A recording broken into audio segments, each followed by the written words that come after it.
안녕하세요. 용인에서 ICF로 철근 콘크리트 주택을 직접 지은 아이비입니다. 제가 ICF 건축 관련 영상을 시리즈로 올린 후에 꽤 많은 분들이 관심을 가지시고 제 이메일로 연락을 주셨습니다. 그분들과 이제 이야기를 나누면서 느꼈던 몇 가지 핵심적인 그분들이 가졌던 우려사항을 여러분들께 말씀드리고 그에 대한 제 생각을 이야기하는 그런 시간을 가지려고 합니다. 제가 저에게 연락을 주신 분들과 이야기를 하면서 그분들이 가지셨던 우려사항을 요약해보면 크게 세 가지로 정리할 수 있을 것 같습니다. 그 세 가지는 제일 먼저 이제 직접 공사가 가능한지 여부, 두 번째로는 건축비, 굉장히 중요한 경제성에 관련된 부분이고요. 그리고 마지막으로 가장 우려가 많았던 부분이었던 것 같은데 직접 수임하는 것에 대한 내용이었습니다. 그래서 오늘은 이들 각각에 대해서 제가 말씀드리도록 하겠습니다. 먼저 직접 공사 가능 여부는 물론 이제 개인적인 편차가 있는 부분이라 한마디로 정리해서 말씀드리기가 사실은 어렵습니다. 다만 이제 제가 말씀드릴 수 있는 것은 제가 제 집 짓기에 도전할 때 제 나이가 이미 이제 60이 넘은 상태였고 또한 저는 이제 화학을 전공한 건축 비전공자이고 학교 졸업 후에 화학회사에서 퇴직할 때까지 근무했던 건축 초보자였다는 점을 강조드리겠습니다. 저 같은 초보도 할 수 있기 때문에 했기 때문에 여러분도 도전하시면 할 수 있을 거다라는 부분에서 이 부분을 특히 더 강조를 드립니다. 한 가지 이제 다른 점이라고 하기보다는 이제 제가 노력을 많이 들인 점이라고 한다면 사전 준비를 위해서 유튜브에서 집 짓는 영상들, 그다음에 업체가 제공하는 그 교육 자료들 그런 것들을 통해 이제 공부를 좀 사전에 많이 했다는 부분이 좀 특이한 부분이라고 할 수 있겠고요. 또 전문가들이 우리나라 이제 많은 유튜버들이 있는데 건축 관련 전문가들이 소개하는 그 자재에 대한 지식을 미리 쌓고 그것을 바탕으로 이제 제가 도전을 했다는 점이 특히 중요한 부분이라고 말씀드릴 수 있을 것 같습니다. 제가 지난번에 열린 영상들의 초반부에 언급했던 것처럼 제가 집 짓기 영상 시리즈를 만든 목적 자체가 직접 내 손으로 내가 살 집을 짓고 싶어 하시는 분들에게 어떤 도움을 드리고자 하는 것이었는데 특히 이제 그분들이 기술적, 경제적인 이유로 이제 주저하시는 모습을 보면서 제가 제 경험을 공유함으로써 어느 정도 도움을 주는 데 목적이 있었습니다. 저처럼 나이 먹은 비전공자도 했는데 여러분들이 못할 이유가 없다는 그런 자신감을 드리기 위함이었죠. 제가 보기에는 할 수 있습니다. 누구든지 할 수 있습니다. 도전하셔서 꿈을 이루시길 바라겠습니다. 두 번째 우려사항은 이제 건축비에 관한 것입니다. 최근 건축 시장에서 평당 건축비가 1,000만 원을 넘는다는 것은 이제 더 이상 놀랄 일이 아닌데요. 제가 집을 짓기 시작했을 무렵인 한 4년 전에도 이미 이제 그 수준이었기 때문이죠. 또 최근 건축업에 종사하시는 분들, 특히 건설사가 대부분인 것 같고요. 그다음에 설계하시는 분들이 유튜브에 올린 영상들을 보면 평당 1,200만 원의 건축비가 든다는 내용들의 자료들도 상당히 많이 존재합니다. 그렇지만 이제 그러한 건축비를 낮추는 방법은 정말로 상식 수준입니다. 저는 그러한 상식을 기초로 저는 그러한 상식을 실천함으로써 비록 4년 전이지만 60평 주택을 짓는데 2억 이하로 들였는데 즉 평당은 350 이하로 이제 집을 지을 수가 있었는데요. 그 상식의 출발점은 직접 시행하는 직영 건축이라고 볼 수 있겠습니다. 직영 건축과 종합 건설사를 통한 건축가의 비용 차이는 너무도 당연하기 때문에 더 설명을 드릴 필요는 없을 것 같고요. 직영 건축에 초점을 맞춰서 말씀드리면 직영 건축도 이제 두 가지 종류가 있다고 생각합니다. A부터 Z까지 건축주가 직접 작업하면서 본인이 한계가 있는 부분에는 부분적으로 기술자를 일당 베이스로 고용해서 시공하는 방식이 있을 수 있겠고요. 또는 각 공정별로 전문가에게 도급을 맡기는 방식 두 가지가 있을 수 있겠습니다. 여기서 분명한 사실은 건축주가 직접 시행하는 부분이 많을수록 인건비를 절약하게 되니까 건축비가 내려간다는 것이겠죠. 요즘 인건비 정말 무섭습니다. 제가 집을 지을 때 인력사무소에 그 인력을 요청을 하면은 경험이 많은 분들은 당시에 일당 25만원, 최저 25만원을 요구했고, 보조하시는 분들이 20만원이었습니다. 우리나라 분들이죠. 또 외국인 보조원들은 우리말을 못하는, 그러니까 소통하는 데 좀 문제가 있는 분들, 그런 분들이 보통 10만원에서 15만원 수준이었는데요. 여기에 점심 식대와 세참 등을 포함하게 되면은 최소 1, 2만 원이 추가되어야 됩니다. 그래서 그런 분들을 장기간 사용하게 되면은 인건비가 무섭죠. 뭐 한 명이 아니라 두세 명, 뭐 너댓 명을 활용한다 그러면은 그 인건비의 폭탄을 피할 수가 없습니다. 거기에다가 이제 지금은 3, 4년이 지났기 때문에 제가 지불했던 인건비보다 지금은 올라갔으리라고 생각이 됩니다. 그래서 이러한 인건비를 줄이는 것이 그 낮은 건축비와 직결된다라고 말씀을 드릴 수 있습니다. 달리 말씀드린다면은 건축주가 가급적이면 많은 부분을 직접 시공함으로써 건축비를 낮출 수가 있습니다. 제 영상에서 소개드렸던 것처럼 저는 가능한 한 제가 직접 시공하는 방식을 통해서 건축비를 많이 절감했습니다. 물론 이제 외부 비자가 같이 제가 서투른 영역, 절대적으로 기술이 필요해서 나중에 집의 품질에 영향을 줄 수 있는 그런 영역은 외부의 인력을 고용을 해서 시행을 했고요.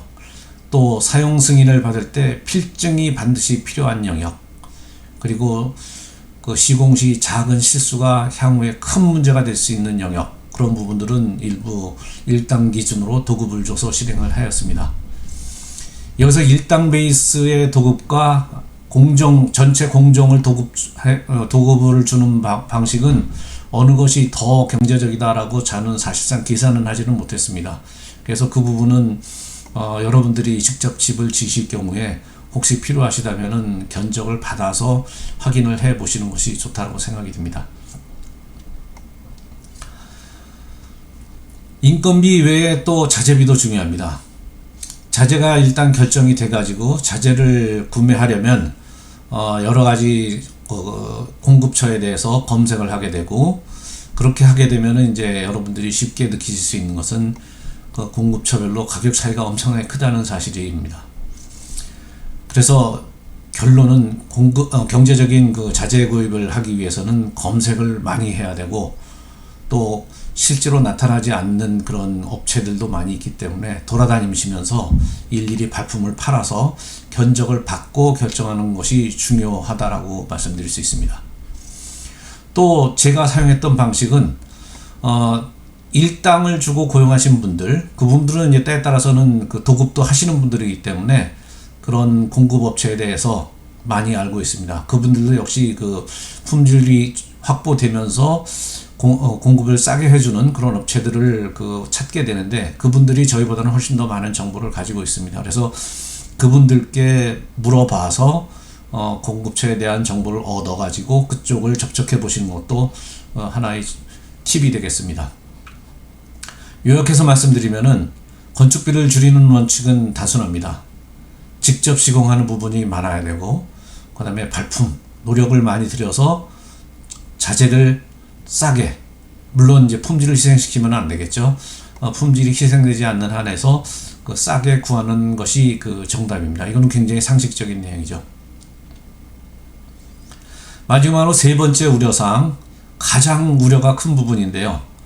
실제로 ICF 국내 제조업체도 있지만 제가 말씀드렸던 것처럼 저는 제조업체가 제조를 시작한 지 그렇게 오래되지 않았고, 그래서 품질에 대한 확신 이런 부분을 제가 할 수가 없었기 때문에 수입을 결정을 했는데요. 지금은 상황이 어떤지는 모르겠습니다. 어쨌든 저는 수입을 했고, 저에게 문의를 하신 많은 분들이 수입에 대해서 우려들을 많이 하시는데, 여기에 대해서 말씀을 드리면, ICF 같은 경우에는 일단 직접 수입을 하려면은 외국에서 이제 수입을 해보신 경험이 없는 경우에는 당연히 그 절차에 대한 우려가 있을 수 있고 또 돈을 떼일 것에 대한 우려가 생길 수밖에 없습니다. 이건 아주 지극히 당연한 일이죠. 먼저 제 절차에 대해서 말씀을 드리면 이 전체 과정은 아주 심플하게 말씀드릴 수 있습니다. 저희가 뭐 아마존이나 뭐 알리익스프레스 이런 데서 해외 물품을 직접 직구하는 절차와 동일하다고 할 수 있습니다. 절차를 요약해서 말씀드리면은 구매할 물건을 정하고 공급자가 제시한 가격을 송금을 하게 되면은 공급자가 출고하고 운송업자가 운송, 통관해 가지고 집에까지 배송하는 이런 절차는 아주 동일합니다. 다만 이제 차이점이 있다면 구매할 물건을 결정할 때 공급자와 수량, 그 다음에 스펙, 가격 등에 대해서 이제 내고를 해야 되는 거죠. 일단 큰 물량이고 그 다음에 그 가격도 내고에 따라서는 떨어질 수 있기 때문에 내고를 해야 되는 부분, 그 부분이 이제 추가적으로 필요하고, 결정된 대금의 송금을 그냥 간단하게 폰뱅킹이나 이런 식으로 하는 것이 아니고 은행에 직접 방문해서 해야 되는 게 이제 차이가 있고요. 그 다음에 배송은 공급차가 지정하는 게 아니라 저희가 그 건축주가 직접 배송을 위한 운송업체와 통관업체를 지정해서 해야 된다는 점이 차이가 있을 뿐입니다. 그리고 이런 과정에 이제 우리가 우리말이 아닌 영어로 해야 된다는 것이 좀 어려운 영역일 것으로 보여집니다. 그렇지만 저도 앞에서 말씀드린 것처럼 소규모 직구는 전에도 많이 했었지만 이번 경우처럼 규모가 있는 수입은 처음이었다는 점을 강조드리고 싶습니다. 즉 여러분들도 제가 처음 했던 것처럼 처음 하시는 부분이 많으실 텐데 도전하시면 하실 수 있다라고 말씀드리겠습니다. 그리고 이런 부분에 있어서 예전에는 제가 한 10여 년 전까지만 해도 일정한 수수료를 받고 이런 서비스를 대행해주는 그런 오파상이라는 형태의 업체들이 우리나라에 상당히 많이 있었는데, 지금은 이런 오파상들을 어떤 이유에서인지 찾을 수가 없는 것이 지금 현실인데요. 그렇기 때문에 이제 직접 해야 되는 데서 오는 그 생소함, 두려움이 있을 수밖에 없는데, 이런 부분은 어쩔 수 없이 극복해야 되는 영역이라고 생각입니다. 그렇지만 이 부분에 있어서 안심할 수 있는 것은 이런 것이 전체적인 절차가 국제적으로 표준화되어 있고 아주 명확하게 정의되어 있습니다. 그리고 단계별로 필요한 서류가 정확하게 정의되어 있기 때문에 그거에 따라서 이미 정해진 절차에 따라서 서류를 준비하고 송금을 하고 등등을 하게 되면은 문제가 벌어질 일이 없는 아주 투명하고 안전한 그런 과정이 되겠습니다. 다시 말씀드리지만 시도만 하면 쉽게 배우고 할 수 있는 분야라고 딱 한 번 해본 제가 감히 말씀드릴 수 있겠습니다. 그리고 이제 대금을 떼일 우려에 대해서는 실질적으로 공급자가 믿을 만한지 여부에 따라서 대금을 떼일 가능성은 틀림없이 존재합니다. 뜨내기 공급업자들이 사기를 치는 경우도 많이 있고 하기 때문에 대금을 떼일 우려에 대해서는 공급자를 잘 선정함으로써 피할 수 있겠습니다. 제가 제 영상에서 말씀드렸던 것처럼 저도 처음에 공급자를 선정할 때 여러 회사를 접촉을 해가지고 정보를 얻고 또 인터넷을 찾아서 그 회사가 규모가 어떤지 확실하게 재무 상태는 좋은지 이런 것들을 확인하고 선정을 했는데, 그렇게 선정을 해야지만 믿을 만한 회사를 찾을 수 있고 돈을 떼일 우려를 덜 수가 있습니다. 이러한 부분이 발생하는 이유 중에 하나는 예전에는 국가 간 거래에 이제 신용장, LC라고 많이들 얘기하죠. LC 방식으로 거래가 됐었는데 신용장 방식으로 하면 그나마 공급자가 좀 의심스럽다고 하더라도 진행하는데 문제가 없습니다. LC 신용장 방식 자체가 그러한 위험을 줄여주는 방식이었기 때문에. 그런데 요즘은 아주 큰 규모의 거래가 아닌 경우에는 이 LC 방식을 사용하지는 않습니다. 공급자가 LC 방식이 좀 번거롭기 때문에 받아들이지를 않죠. 그 대신에 그 알리나 뭐 아마존에서 거래하는 것처럼 선결제 방식인 TT로 진행을 하게 됩니다. 그래서 그러한 결제 방식이 공급자 측에 유리하고 돈을 떼일 그 가능성이 있는 것은 틀림없습니다. 그래서 그러한 이유로 그 다시 한번 강조드리지만 안전한 회사인지를 확인하시는 것이 필요합니다.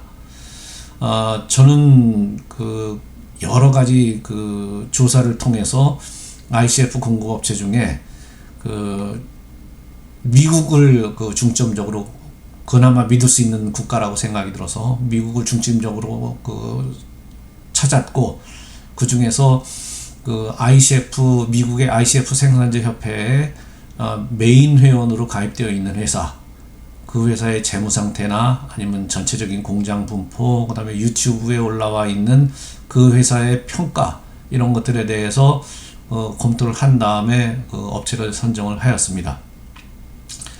그렇게 함으로써 이제 돈을 떼일 염려를 덜어냈던 것이죠. 그래서 오늘 간단하게 그 제 영상을 보시고 그 제게 이메일로 피드백을 주신 분들이 우려하시는 분야에 대해 제 경험을 바탕으로 말씀드렸습니다.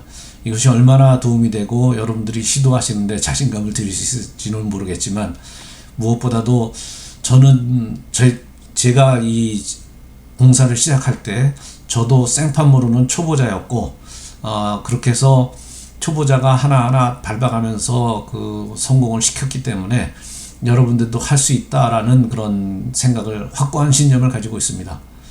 그렇기 때문에 무엇보다도 중요한 것은 도전하는 것이라고 생각합니다. 물론 모든 성취는 도전하신 분들의 몫이기 때문이죠. 좀 두서없이 정리가 된 것 같아 죄송하지만 좀 더 궁금하신 내용이 있으면 제게 이메일로 문의를 주시면 좀 더 자세하게 말씀을 드리도록 하겠습니다. 감사합니다.